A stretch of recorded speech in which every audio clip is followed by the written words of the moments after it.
Dit weekend vond in Heide de tweede editie van het Rabarberfeest plaats. Waar het vorig jaar begon met enkel de zondag, is het evenement dit jaar al uitgebreid naar een heel weekend. Vrijdagavond hadden we voor de eerste keer dit jaar het buten op het plein. Wat we helaas door het slechte weer om hebben moeten zetten naar buten in de tent.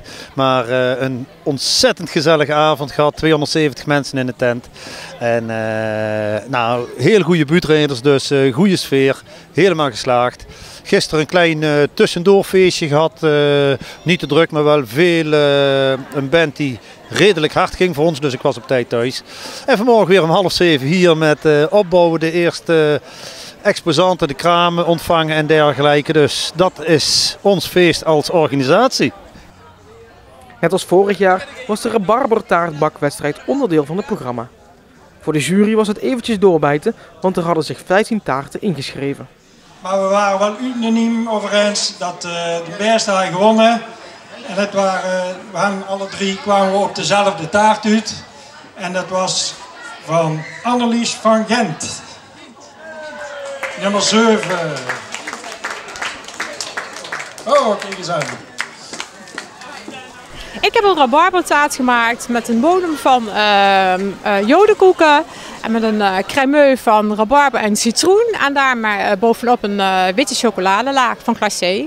En doe je dit vaker? Niet echt heel vaak, maar we willen wel elk jaar hier meedoen met de taarten. Vorig jaar hebben we ook nog meegedaan. Ze hebben ook volgens mij gewonnen. Mijn schoondochter heeft toen een keer meegedaan.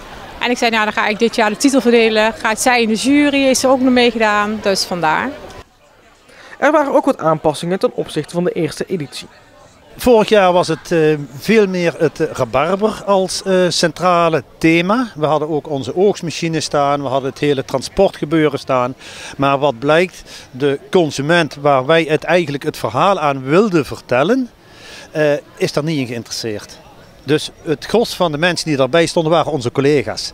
En die weten het wel. Dus dat hebben we nou weggelaten en nu hebben we het iets breder getrokken met andere kraaminvullingen.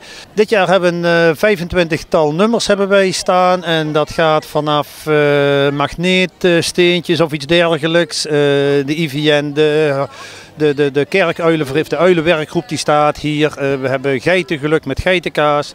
Hier achter, of voor mij achter jullie hebben we een 4-tal de kramen met allemaal rabarberproducten.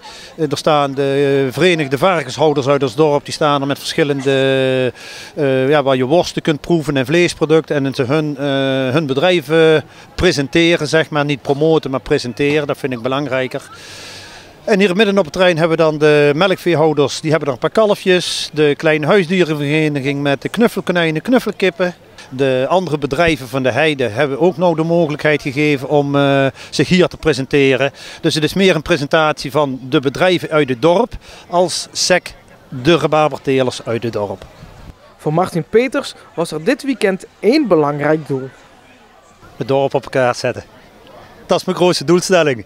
Is dat gelukt? Laat ik aan jullie over. Voor mij is het gelukt.